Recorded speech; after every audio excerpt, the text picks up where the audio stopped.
కాసర్ల పట్లకి జై తెలంగాణ కారు గుర్తుకే గారి నాయకత్వం కేటీఆర్ గారి నాయకత్వం కేసీఆర్ గారి నాయకత్వం జై తెలంగాణ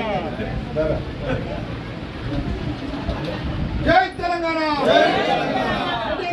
మన జిల్లా అధ్యక్షులు ఆగన్న గారికి అలాగే మన బాబు రవీంద్ర బాబు గారికి మన శ్రీనల్ల గారికి మన అక్క నరసింహరావు అన్న గారికి అలాగే మన అక్క ముఖ్య అతిథిగా వచ్చేసిన హోమక్క గారికి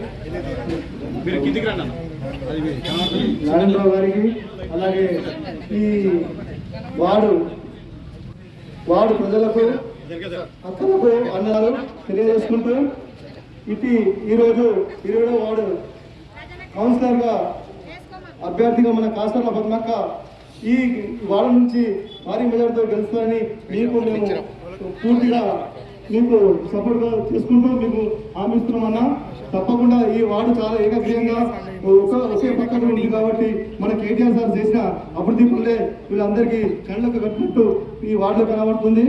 తప్పకుండా అన్న మీకు ఈ అభ్యర్థిని గెలిపించి మీ ముందుకు తీసుకెళ్తాను కోరుకుంటూ కేటీఆర్ గారి నాయకత్వాన్ని మేము ఖచ్చితంగా బలపరిచి ఈరోజు అభ్యర్థిని గెలిపించి మేము కేటీఆర్ సార్కి ఒక గిఫ్ట్గా కానుక ఇస్తామని తెలియజేసుకుంటూ ఈ అవకాశం ఇచ్చిన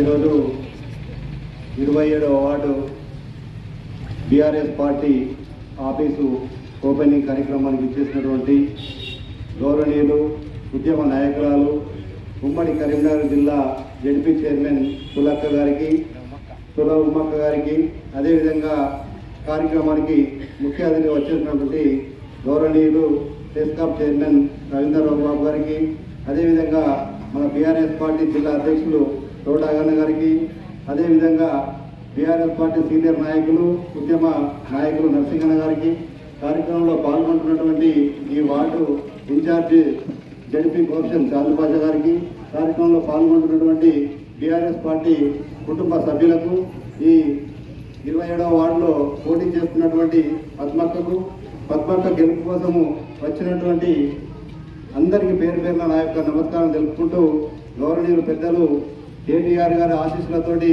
పద్మక్క గారికి బీఆర్ఎస్ పార్టీ టికెట్ ఇవ్వడం జరిగింది. మనందరం కూడా కేటీఆర్ గారి ప్రేమకు కేటీఆర్ గారు ఇచ్చినటువంటి మాటకు కేటీఆర్ గారు మన మీద నమ్మకం కొద్ది ఈ వార్డులో బీఆర్ఎస్ పార్టీ అభ్యర్థిని గెలిపించినట్టయితే ఈ వార్డు అభివృద్ధికి పూర్తి స్థాయిలో నేను ముందుండి మీకు అన్ని విధాలుగా ఉంటానని చెప్పేసి పద్మక్క గారికి టికెట్ ఇవ్వడం జరిగింది. అంతేకాకుండా కూడా ఇవాళ సిరిసిల్లలో కూడా మన మున్సిపాలిటీలో బీఆర్ఎస్ పార్టీ జెండా ఎగురుతూనే మన సిరిసిల్ల అభివృద్ధి పూర్తి స్థాయిలో అభివృద్ధి పదంలో నడుస్తుంది. ఎందుకంటే ఈ 2 సంవత్సరాల కాలంలో మనం చూస్తున్నాం కాంగ్రెస్ ప్రభుత్వం వచ్చినప్పటి నుంచి ఎన్ని తిప్పలు పడుతున్నాం ఎన్ని ఇబ్బందులు పడుతున్నామో చూడండి. దాన్ని కూడా మీరందరూ కూడా గమనించి మన అభ్యర్థి అయినటువంటి పద్మక్క గారి కారు గుర్తు మీద ఓటేసి మన కేటీఆర్ గారి నమ్మకాన్ని వమ్ము చేయకుండా మనందరం కూడా భారీ మెజార్టీతో గెలిపివ్వాలి. ఎందుకంటే మొన్ననే పేపర్లలో టీవీలలో కూడా చూస్తున్నాం మన సిరిసిల్ల జిల్లాను తీసేయాలనే కుట్రతోటి ఇవాళ మన కుట్ర జరుగుతుంది. సిరిసిల్ల జిల్లా తీసేయాలని ఇప్పటికే మనం మీ ప్రభుత్వం వచ్చినప్పటి నుంచి రియల్ ఎస్టేట్ పడిపోయినాయి, అన్ని బేరాలు పడిపోయినాయి, బిజినెస్లు పడిపోయి అందరూ కూడా అధోగతి పాలవుతున్నారు. జిల్లా పోతే ఇవాళ మన పరిపాలన సౌలభ్యం కోసం గౌరవనీయులు కేసీఆర్ గారు కేటీఆర్ గారు ఇవాళ జిల్లా ఇచ్చినట్టయితే మనకు ఒక ఎస్పీ ఆఫీస్ వచ్చింది, ఒక కలెక్టర్ ఆఫీసులు వచ్చినాయి. అన్ని కూడా ఇవాళ మెడికల్ కాలేజీలు కానీ ఇంజనీరింగ్ కాలేజీలు కానీ పెద్ద సంఖ్యలో ఇక్కడికి అన్ని కూడా వ్యవసాయ కళాశాల అటువంటి పెద్ద ఆఫీసులు వచ్చి ఇవాళ మనకు అన్ని రకాల కూడా అభివృద్ధి పదంలో నడవడానికి అధికారులు పరిపాలన సౌలభ్యం గురించి కూడా మనం అందరం కూడా అందరు ఆఫీసులను కూడా దగ్గర చూస్తున్నాం. మళ్ళా జిల్లాను తీసేసినట్టయితే మన అందరం కూడా ఇబ్బంది పడతాం. మనం ఈ జిల్లాను తీసేయకుండా ఉండాలంటే మన బీఆర్ఎస్ పార్టీ మనం చైర్మన్ పాలకవర్గం కూడా మన సిరిసిల్ల మున్సిపాలిటీలో కూర్చున్నట్టయితే మన ఈ పాలకవర్గం మొత్తం తీర్మానం చేసి జిల్లా ఉండాలని చెప్పేసి తీర్మానం చేయాలంటే మన బీఆర్ఎస్ పార్టీ అభ్యర్థులందరినీ కూడా గెలిపించి మన చైర్మన్ ఉన్నట్టయితేనే జిల్లా ఉంటుంది. లేకపోతే మనం అందరం కూడా ఇబ్బందుల పాలవుతాం. అందుకే మనందరం కేటీఆర్ గారి మీద నమ్మకం కొద్దీ ఏదైతే మనకు పద్మక్కకు ఈ టికెట్ ఇచ్చిండ్రో మనందరం కూడా కేటీఆర్ గారి నమ్మకాన్ని వమ్ము చేయకుండా భారీ మెజారిటీ తోటి మనం కారు గుర్తు మీద ఓటేసి గెలిపించి గౌరవ కేటీఆర్ గారికి బహుమానంగా ఈ 27వ వార్డు మనం వారికి అప్పచెప్పాలని చెప్పి తెలియజేస్తున్నాం. మన కాసర్ల పద్మక్క గారు వారి సందేశాన్ని ఇవ్వాలని కోరుకుంటున్నాం. ప్రజలకు మరియు మనకు దీనికి మన ఆఫీసు ఓపెనింగ్కు వచ్చిన పెద్దలందరికీ పూజలు గౌరవనీయులందరికీ పేరు పేరున నేను పాదాభివందనాలు చేస్తున్నా.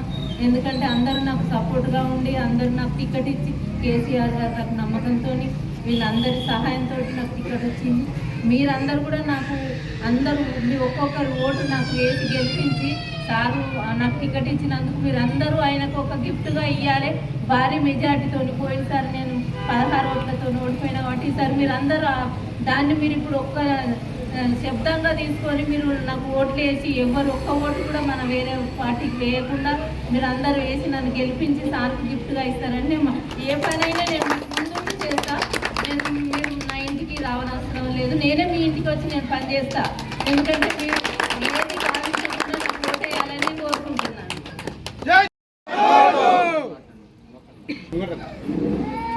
27వ వార్డు అభ్యర్థి సోదరుమణి కాసర్ల పద్మ గారు, అదేవిధంగా ఈ వార్డు విద్యార్థి తమ్ముడు శ్రీనివాస్,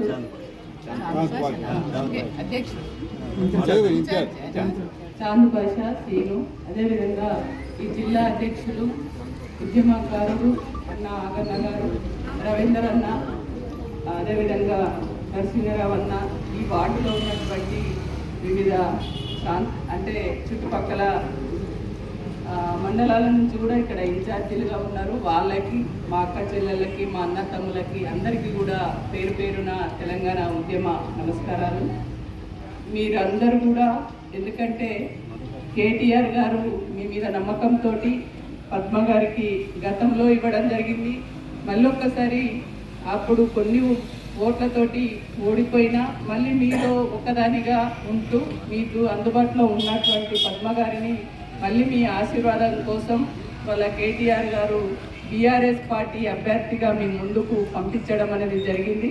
కాబట్టి ఈ వార్డు 27వ వార్డుకు సంబంధించినటువంటి మా అక్క చెల్లెళ్ళు, అన్న తమ్ములు అందరూ కూడా పద్మ గారి కారు గుర్తు పైన ఓటు వేసి భారీ మెజార్టీ ఇచ్చి గెలిపించవలసిందిగా కోరుతున్నాను. ఎందుకంటే ఇక్కడ ఉన్నటువంటి 39 వార్డులలో 39 బీఆర్ఎస్ పార్టీ గెలుచుకుంటే ఖచ్చితంగా మనం భారీ మెజార్టీతోటి గెలుచుకొని ఇవాళ సిరిసిల్ల మున్సిపాలిటీని మనం కైవాసం చేసుకొని గులాబీ జెండా ఎగిరేస్తే మన చైర్మనే అయితే ఈ ప్రాంతాన్ని అన్ని రకాల కూడా మనం అభివృద్ధి చేసుకోవడానికి అవకాశం ఉంటుంది. అదేవిధంగా మీ అందరు కూడా చూస్తూ ఉన్నారు, గతంలో కేటీఆర్ గారి నాయకత్వంలో బ్రహ్మాండంగా అభివృద్ధి జరిగింది. కానీ ఈ 2 సంవత్సరాల కాలంలో జరగవలసినటువంటి అభివృద్ధి అంతా కూడా ఆగిపోయినటువంటి పరిస్థితి మీరు చూస్తూ ఉన్నారు. ఈ రాష్ట్ర ముఖ్యమంత్రి కాంగ్రెస్ ప్రభుత్వం అబద్ధపు మాటలు చెప్పి మోసం చేసి 420 హామీలు 6 గ్యారెంటీల పేరు మీద అవన్నీ చేస్తామని ఒకటి కూడా చేయకుండా మోసం చేసినటువంటి పరిస్థితి మనం చూస్తూ ఉన్నాం. తెలంగాణ పట్ల ఆయనకు ప్రేమ లేదు, అభిమానం లేదు. అప్పుడు తెలంగాణ కావాలని మనమందరం కొట్లాడుతుంటే తెలంగాణ వద్దని అన్నటువంటి చంద్రబాబు నాయుడు పక్కన ఉన్నటువంటి వ్యక్తి. కాబట్టే తెలంగాణ పట్ల ఆయనకు ప్రేమ లేదు. ఆయన ఇచ్చినటువంటి హామీలు మర్చిపోయి వాళ్ళ పరిపాలన అనేది కూడా ఆయనకు చేయడం చేతనైతే లేదు. కాబట్టి ఏ పనులు కూడా ప్రభుత్వం అంత పరిపాలన అంతా స్తంభింపబడ్డది, ఎక్కడ కూడా పనులు జరుగుతలేవు. కానీ ప్రొద్దున లేస్తే ఏం చేస్తాడు, జనంలో ఉండి జనంలో మంచి పేరుండి తెలంగాణ రాష్ట్రం కొట్టాడి తెచ్చుకున్నటువంటి నాయకులు అభివృద్ధి చేయాలి, తెలంగాణను బ్రహ్మాండంగా అభివృద్ధి చేసుకోవాలనుకునేటువంటి నాయకులను ఏం చేస్తాడు, ప్రొద్దున లేస్తే కేసీఆర్, కేటీఆర్, హరీష్ రావు గారు, ఈ ముగ్గురు తప్ప ఆయనకు వేరే పేర్లే తీసుకోడు. ఇక ఆయన పనుల్లో తిట్టడం తప్ప బీఆర్ఎస్ని బదనాం చేయడం తప్ప ఇంకొకటి లేదు. కాబట్టే ఇవాళ మీరందరూ కూడా చూస్తున్నారు కేటీఆర్ గారి పనితనం, సిరిసిల్ల ఎంత బ్రహ్మాండంగా అభివృద్ధి జరిగింది అనేది. కేసీఆర్ గారు ఇవాళ ఒక ఉద్యమ నాయకుడిగా 10 సంవత్సరాల కాలంలో 60 ఏళ్ల నుంచి చేయని పరిపాలనను అభివృద్ధిని ఈ 10 సంవత్సరాల కాలంలో బ్రహ్మాండంగా అభివృద్ధి చేసినటువంటి పరిస్థితి మీరు చూసిరు.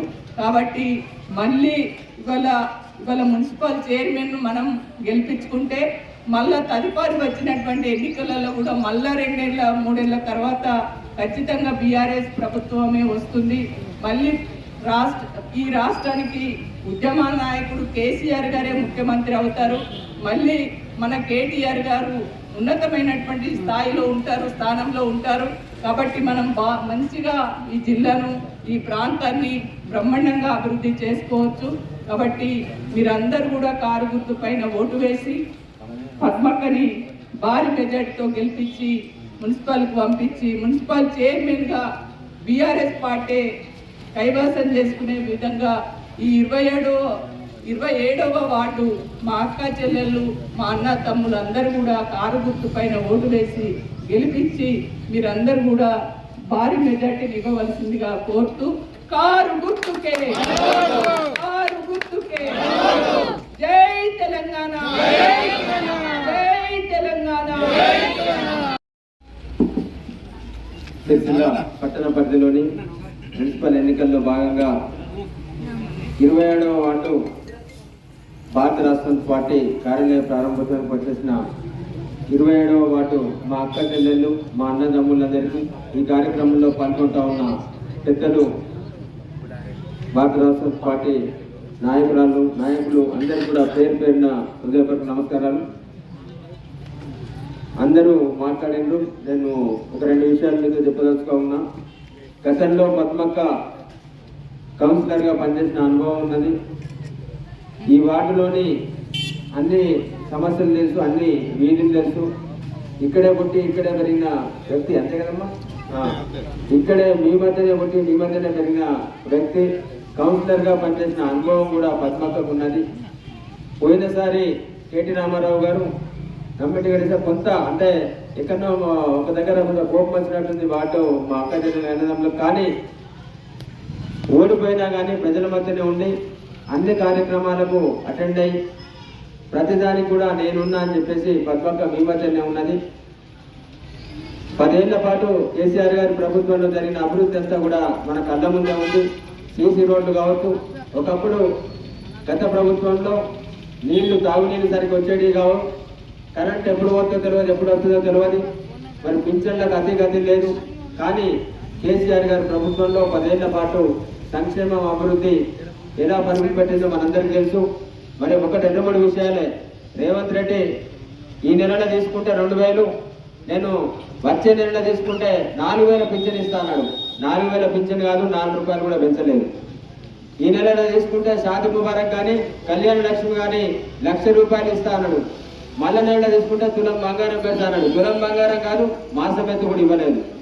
ప్రతి ఆడబిడ్డకి అక్క చెల్లె మీరు పని చేసుకోవద్దు, ఎలాంటి కూలీనాలు చేసుకోవద్దు, మీరందరు ఇళ్లలోనే ఉండుర్రి. ప్రతి ఇంటికి కూడా మా అక్క చెల్లె ఇళ్లలో ఖాతాలల్లో నెలకి 2,500 రూపాయలు ఫస్ట్ రాగానే వేస్తా అని చెప్పిండు. 26 నెలలు అయింది ఆయన వచ్చి, గవర్నమెంట్ వచ్చి 25 రూపాయలు కూడా ఏ అక్క చెల్లె ఖాతాలో పడలేదు. ఏ చెల్లె ఖాతాలో వేయలేదు, ఏ అక్క ఖాతాలో కూడా 26 రూపాయలు కూడా వేయలేదు, 2,500 కాదు. అట్లాగే ఆడపిల్లలకు చదువుకుంటాలకు స్కూటీలు కొనిస్తా అన్నాడు, ల్యాప్టాప్లు కంప్యూటర్లు ఇస్తా అన్నాడు, అనేకం చెప్పిండు. ఆయన చెప్పిన అబద్ధాలను ఇస్తూ అవుతే 2 రోజులు అవుతుంది.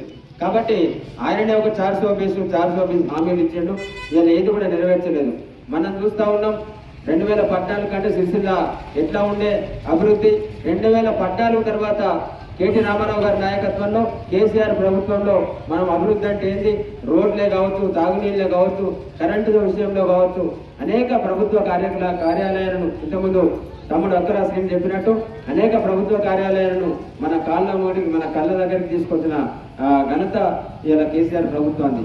కాబట్టి ఒకటే చెప్తా ఉన్నాం, అభివృద్ధి సంక్షేమం అన్నీ అందించిన కేసీఆర్ ప్రభుత్వాన్ని మరి కేటీ రామారావు గారిని చూసి ఓటేద్దామా, మరి లేకపోతే కళ్ళబల్లి మాటలు చెప్పే ఆ పార్టీలో ఓటేద్దామా ఆలోచన చేయండి. కాసర్ల పద్మక్క ప్రజల మధ్యనే మీ మధ్యనే వాటుల్నే ఉండి మీ అందరి బాగోగులు, మీ అందరి మా మంచి చెడ్డలు చూస్తూ మీ తనలో 4 మీ కుటుంబ సభ్యురాలుగా ఉండే పద్మక్కకు ఓటేసి కేటీ రామారావు గారు టికెట్ ఇచ్చి అభ్యర్థిగా పంపారు. కాబట్టి వారిని నమ్మకాన్ని నిలబెడుతూ మరి గెలిపించి మున్సిపల్ పంపించినట్టయితే తప్పకుండా మున్సిపల్ మీద గులాబీ జెండా ఎగురుద్ది. కేటీఆర్ గారి నాయకత్వంలో మీ వార్డుకు సంబంధించిన సమస్యలన్నింటినీ పనులన్నింటిలో కూడా నెరవేర్చుకునే అవకాశం ఉంటుంది. మీ పనులు నెరవేర్చే బాధ్యత, మీకు సౌకర్యాల రూపకల్పన, మీకు సౌకర్యాలు సమకూర్చే బాధ్యత కేటీ రామారావు గారు అని చెప్పేసి మీ అందరికీ విజ్ఞప్తి చేస్తూ, ఆలస్యమైనా కానీ మరి కార్యాలయ ప్రారంభంలో పాల్గొన్న మా బీఆర్ఎస్ పార్టీ నాయకులైన కుటుంబ సభ్యులైన మా అన్నదమ్ములందరికీ, మరి ఇక్కడ పనిచేస్తూ ఉన్న మా కుటుంబ సభ్యులు మా నాయకులందరూ కూడా ప్రతి ఇంటికి వెళ్ళి ఈ వార్డులోని అక్క చెల్లిని, అన్న తమ్ముడిని, అట్లాగే ప్రతి పెద్దను మిత్రుడిని ఓటడిగి భారీ మెజారిటీ ఇచ్చి పద్మక్కను గెలిపించాల్సిందిగా మీ అందరికీ కోరుతూ, మరొకసారి ఆలస్యమైన కార్యక్రమాలకు వేచి ఉన్న మీ అందరికీ కూడా హృదయపూర్వక ధన్యవాదాలు. అట్లాగే మనందరినీ ఉద్దేశించి అందరికీ నమస్కారం. నేను వేరే చెప్పనక్కర్లేదు, అనేక విషయాలు నాకన్నా ముందు మాట్లాడిన వాళ్ళు చెప్పడం జరిగింది. నేను 2 విషయాలు మాత్రం చెప్తా. ఒక బలహీన వర్గాలకు సంబంధించిన వ్యక్తి ఇవాళ కేటీ రామారావు గారు మనకు నిర్ణయం చేసి ఇక్కడికి వస్తుంది.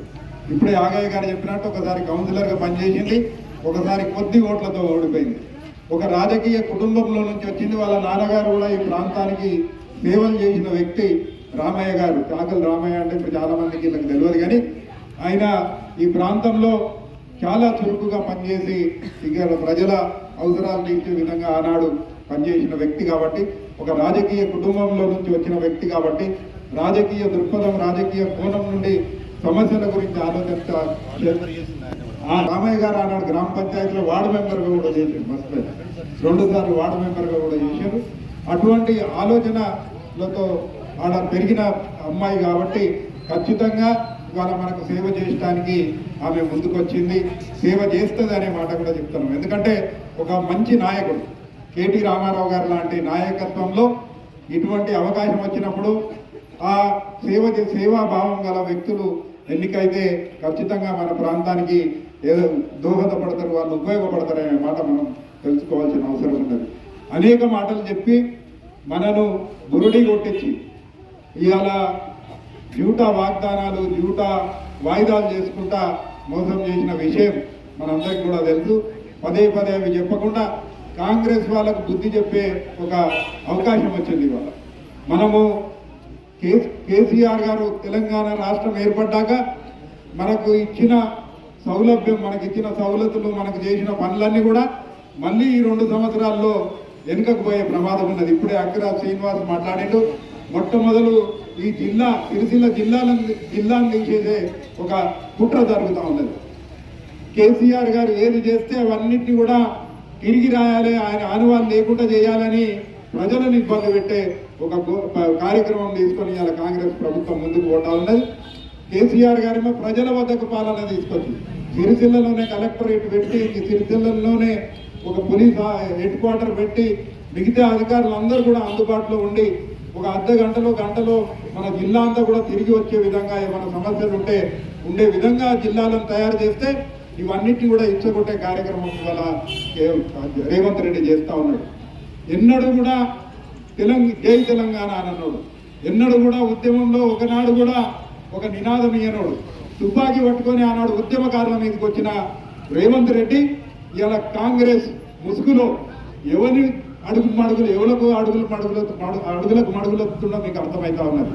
ఆనాడు తెలంగాణ వ్యతిరేకులు, ఆంధ్ర పాలకులు చంద్రబాబు నాయుడు గారి కాళ్ళ దగ్గర పడి ఉండే రేవంత్ రెడ్డి ఇలా మనల్ని పరిపాలిస్తున్నాడంటేనే ఎట్లా ఉంటుంది పరిపాలన అనే మాట కూడా మనం ఒకసారి తెలుసుకోవాల్సిన అవసరం ఉండదు. వాళ్ళు ఒకటే కుట్ర, 10-12 సంవత్సరాలు వాళ్ళ చేయి జారిపోయింది తెలంగాణ. మళ్ళీ దీని మీద మనం పట్టు సంపాదించాలి. తెలంగాణ అస్తిత్వం ఏదైతే ఉన్నదో దాన్ని తిరిగి మళ్ళీ ఖతం చేయాలనే ఒక దుర్మార్గమైన ఆలోచనతో ఇవాళ కాంగ్రెస్ ప్రభుత్వం పనిచేస్తూ ఉన్నది. ఎందుకంటే ఇప్పుడు కాంగ్రెస్లో ఉన్నాడు ఎవడు కూడా కాంగ్రెస్ వాడు కాదు. అక్కడికి వెళ్ళి బతకచ్చినోడు కాంగ్రెస్లో ఉన్నాడు. అందరు కాంగ్రెస్ వాళ్ళు ఉద్యమంలో తెలంగాణ కోసం పోరాడి ఇవాళ కేసీఆర్ గారి నాయకత్వంలో పనిచేస్తూ ఉన్నారు అసలైన కాంగ్రెస్ వాళ్ళు. రాష్ట్రం కోసం, ప్రజల కోసం కేసీఆర్ గారు చేసిన త్యాగాలను గుర్తించి నిజమైన కాంగ్రెస్ వాదులు కూడా తెలంగాణ ఆనాడు జరిగిన ద్రోహాన్ని గ్రహించి ఇవాళ కేసీఆర్ గారి నేతృత్వంలో, వారి నాయకత్వంలో ఇవాళ సిరిసిల్లలో కేటీ రామారావు గారి నాయకత్వంలో ఇవాళ పనిచేస్తూ ఉన్నారు. కాబట్టి సోదరి వల్లారా మనం ఒకటే ఆలోచించాలి. ఇప్పుడు నాగయ్య గారు చెప్పిండ్రు పెన్షన్ 26 నెలలలో 2 నెలల పెన్షన్ కూడా ఎక్కొట్టిండు. మీకు యాదకు ఉన్నదో లేదో తెలియకుండానే మధ్యలో ఒక నెల పెన్షన్ కూడా గాయం చేసేస్తున్నాడు. ఏది కూడా సరిగ్గా ఇస్తున్నాడు. రైతులకు రైతు బంధు 2 రైతు బంధులు ఎక్కొట్టిండు. కరెంటు కటకట మొదలైంది, నీళ్ళ పంచాయతీలు మొదలైనవి, మళ్ళా ట్యాంకర్లు తిరిగే రోజులు వచ్చినాయి. గత 12 సంవత్సరాల్లో 10 సంవత్సరాల్లో మన సమయంలో ఈ 10 సంవత్సరాల్లో పుట్టిన పిల్లలకు లైట్ పోతుందని తెలియదు, నీళ్లు రావని తెలియదు. ఆ రకంగా కేటీఆర్ గారి నేతృత్వంలో కేసీఆర్ గారి నాయకత్వంలో తెలంగాణ రాష్ట్రం సస్యశ్యామలంగా తయారయ్యి ఒక బ్రహ్మాండమైన రాష్ట్రంగా భారతదేశంలోనే నంబర్ 1 రాష్ట్రంగా తయారు చేస్తే దాన్ని మళ్ళీ ఎక్కడికక్కడ తునాతునకలు చేసే ఇలా ఒక కుటిల ప్రయత్నం జరుగుతూ ఉన్నది, ప్రమాదం ఏర్పడుతూ ఉంటుంది. కాబట్టి మనమందరం కూడా ఆనాడు ఆ మాయ మాటలకు మోసపోయినారు మీరు. కానీ ఇవాళ మనకు తెలుసు ఇవాళ వానికి బుద్ధి వచ్చే విధంగా. అయితే బుద్ధి వచ్చి ఈ వచ్చే 2 సంవత్సరాల్లో చేసిన పనులన్నా చేయబోతాడు, లేకుంటే సపోర్ట్ చేయక మూసుకొని ఉంటాడు తప్ప వారికి బుద్ధి చెప్పాలి. ఎందుకంటే 2.5 సంవత్సరాల్లో తిరిగి ఖచ్చితంగా ఇవాళ బీఆర్ఎస్ ప్రభుత్వం మళ్ళీ అధికారంలోకి వస్తుంది. కేసీఆర్ గారి నాయకత్వంలో, కేసీఆర్ గారి నేతృత్వంలో తిరిగి బీఆర్ఎస్ ఖచ్చితంగా మీరందరూ కూడా పట్టం కడతారు, మళ్ళీ కేసీఆర్ గారిని ముఖ్యమంత్రి చేస్తారనే మాట నేను వేరే చెప్పనక్కర్లేదు. మీ అందరి మనసులో ఉన్నది, బయటకు చెప్పుకుంటలేరు. ఏదో పొరపాటు అయిపోయి ఆయనను ఇవాళ పదవిలో లోకింత చేసినాం, మనకి ఎన్ని కష్టాలు ఉన్నాయని మీరందరూ కూడా మదన పడతా ఉన్నారు. ఖచ్చితంగా వచ్చే అవకాశం ఏదైతే ఉన్నదో ఆయనకు ఇస్తారనే మాట కూడా నేను చెప్తూ, దానికన్నా ముందు ఇవాళ ఈ ఓటు అనే అస్త్రంతో ఇవాళ మున్సిపాలిటీ మీద మన జెండా ఎగరేయవలసిన అవసరం ఉన్నది. ఇది ఒక మెట్టు. ఇవాళ మున్సిపాలిటీలు కూడా చండాలంగా తయారైపోయి ఇప్పుడు ఏడాది బాడీ లేకుండా ఏడాది అయిపోయింది. ఎక్కడికక్కడ అన్ని పనులు కూడా కుంటుపడ్డాయి. ఏది చేసే సత్తా లేదు. ఇప్పుడు ఉమ్మక్క చెప్పినట్టు తెలివి లేదు. మొట్టమొదలు కుర్చీలో అయితే కూర్చున్నాడు, అబద్ధాలు చెప్పి కుర్చీలో కూర్చున్నారు, కానీ పాలన ఎట్లా నడపాలి, అధికారులను ఎట్లా నడపాలి, పరిపాలన ఏ విధంగా ఉండాలని ఒక తెలియని పూర్తిగా అసమర్థునికి ఇవాళ పట్టం కట్టిండ్రు. కాబట్టి ఇవాళ మంచి అవకాశం వస్తూ ఉన్నది. ఈ మున్సిపాలిటీలో ఆయన చెల్లుమనే విధంగా కారు గుర్తుపైన భారీ మెజారిటీతో మనం అందరం కూడా ఓటేసి మున్సిపాలిటీ మీద మళ్ళీ గులాబీ జెండా ఎగిరే విధంగా మీరు చేస్తారని ఆశిస్తూ, పద్మక్క మన కాసర్ల పద్మ ఒక మంచి నాయకురాలు, మంచి సౌమ్యురాలు, మంచి అందరితో కలుపుకోలుతనం ఉన్నది, మంచిగా పనిచేసే వ్యక్తి. కాబట్టి ఆమె కారు గుర్తుపైన మీ ఓటేసి 11వ తేదీ నాడు ఆమెను భారీ మెజారిటీతో గెలిపిస్తారని నేను ఆశిస్తూ, నాకు ఈ అవకాశం ఇచ్చినందుకు ప్రత్యేక ధన్యవాదాలు తెలియజేస్తూ, జై తెలంగాణ, జై తెలంగాణ. కారు గుర్తుకే కేసీఆర్ గారి నాయకత్వం, కేసీఆర్ గారి నాయకత్వం.